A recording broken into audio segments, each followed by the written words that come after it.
الذين يذكرون الله قياما وقعودا وعلى جنوبهم ويتفكرون في خلق السماوات والأرض ربنا ما خلقت هذا باطلا سبحانك. আসসালামু আলাইকুম রহমতুল্লাহ। অনেকে আমার কাছে জিজ্ঞাসা করে, দুশ্মনকে শাস্তি দেওয়ার মতো বা দুশ্মনকে রোধ করার মতো কোনো আমল আছে কিনা বা তদবির আছে কিনা। আমি প্রত্যেকের কাছে অনুরোধ করব, আমি এই কাজটা অনেকবার পরীক্ষা করছি, আলহামদুলিল্লাহ প্রতিবার পরীক্ষার রেজাল্ট 100-এর ভিতরে 100 আসছে, আলহামদুলিল্লাহ। আপনারা এই কাজটা করতে পারেন ইনশাআল্লাহ আজিজ। যে দুশ্মন যত বড়ই শক্তিশালী হোক না কেন, সে আপনার কাছে মাথা নত করতে বাধ্য হবে।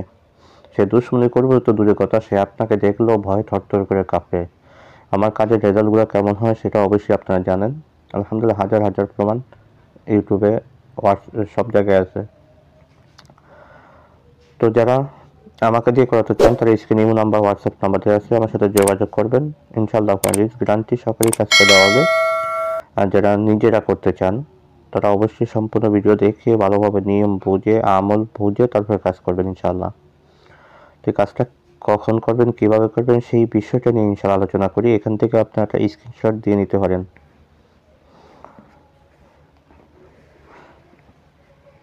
আপনি এই তদবিরটা আপনি লিখবেন রবিবার দিন,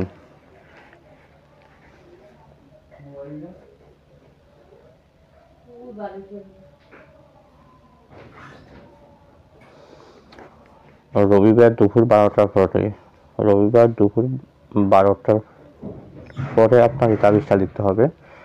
লিখবেন কিসে? আপনার এরকম ভোজ পাতা আপনি সংগ্রহ করবেন। এমন ভোজ পাতা সংগ্রহ করে, আমি একজনের কাজের জন্য এটা সংগ্রহ করছি।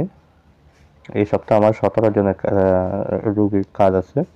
তাদের ভিতরে একজনের হচ্ছে দুশ্মন, আর কয়েকজনের বিচ্ছেদ আছে, আর বাকি সব বশীকরণ।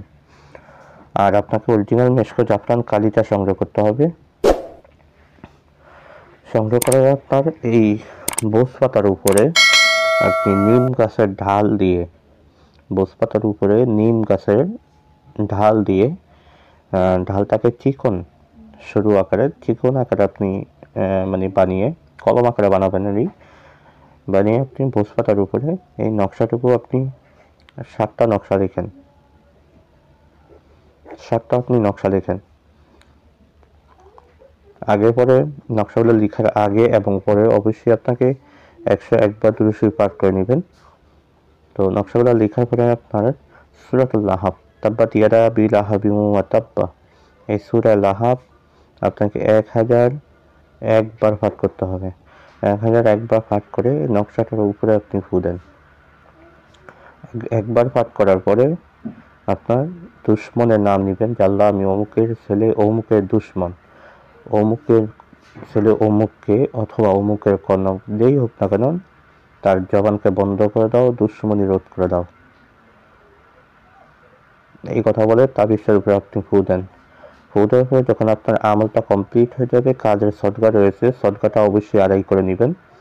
তো যখন আমলটা কমপ্লিট হয়ে যাবে, আমল কমপ্লিট হয়ে গেলে আপনি এই 7টা তাবিজের ভিতরে একটা তাবিজ আপনার নিজ ছেলে হলে ডান হাতে, মেয়ে হলে বাম হাতে দেন।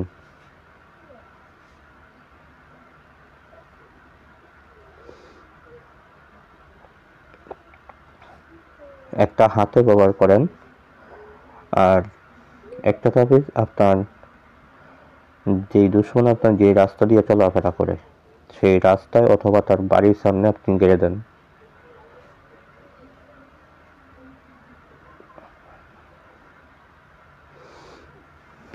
আর একটা তাবিজ আপনি যদি পারেন, আপনার পক্ষে সম্ভব হয়, সেই দুশ্মন যে এই বাসায় থাকে সেই বাড়িতে পিড়ায়, বাড়ির সাইডে যে পিড়া, আমাদের দেশের ভাষায় বলার ভাষায় পিড়া বলা হয়, ঘরে যে পিড়া বলা হয়, বেড়ার পাশে মোট কথা আপনি উনানে হোক বা যেখানে হোক আপনি একটু গেলে দেন এটা। কাঞ্চির নিচনে আপনি গেড়ে দেন, যেখান থেকে আপনার যে বৃষ্টি আসলে পানিটা চালবে, পানিটা মাটিতে পড়ে, ওই জায়গায় আপনি গেড়ে দিবেন আর কি। আর বাকি থাকবে চারটা তাবিজের। আর একটা তাবিজ আপনাকে একটু কষ্ট করে যে কোনো মুসলমানদের কবরের উপরে হালকা একটু মানে কিছু দিয়ে একটু গর্ত করে, যেমন একটা কলম নিয়ে গেলেন বা একটা লাঠি নিয়ে গেলেন, একটু গর্ত করে তাবিজটা কলমটার ওই গর্তটার ভিতরে দিয়ে উপর দিয়ে একটু টিপ দিয়ে মাটি দিয়ে দিলেন, মানে কবরের ভিতরে আপনি গেড়ে দেন। পুরাতন কবর, যত পুরাতন কবর হবে তত ভালো হবে, কবরে গেড়ে দেন। বাকি যে 3টা তাবিজ থাকবে, ওই 3টা তাবিজ 3 দিন রাত্রিবেলা, রবিবার দিন থেকেই 3 দিন রাত্রিবেলা 3টা তাবিজ আগুনে জ্বালিয়ে দেন। ইনশাআল্লাহ আজিজ, এই 3 দিনের মধ্যে আপনার দুশমন, সে যতই শক্তিশালী হোক, সে যতই পাওয়ারফুল হোক, সে যতই মানে ক্ষমতার অধিকারী হোক, সে আপনার কাছে মাথা নত করতে বাধ্য হবে। সে আপনার সাথে এতটাই মানে নরম হয়ে যাবে, সে আপনাকে দেখলেও ভয় পাবে ইনশাআল্লাহ। আজকের আলোচনা তো এই পর্যন্ত থাকবে, দেখা হবে পরবর্তী ভিডিওতে। সে পর্যন্ত আমার সাথেই থাকেন। আমার তৌফিক ইল্লা বিল্লাহ। আসসালামু আলাইকুম ওয়া রাহমাতুল্লাহি ওয়া বারাকাতুহু।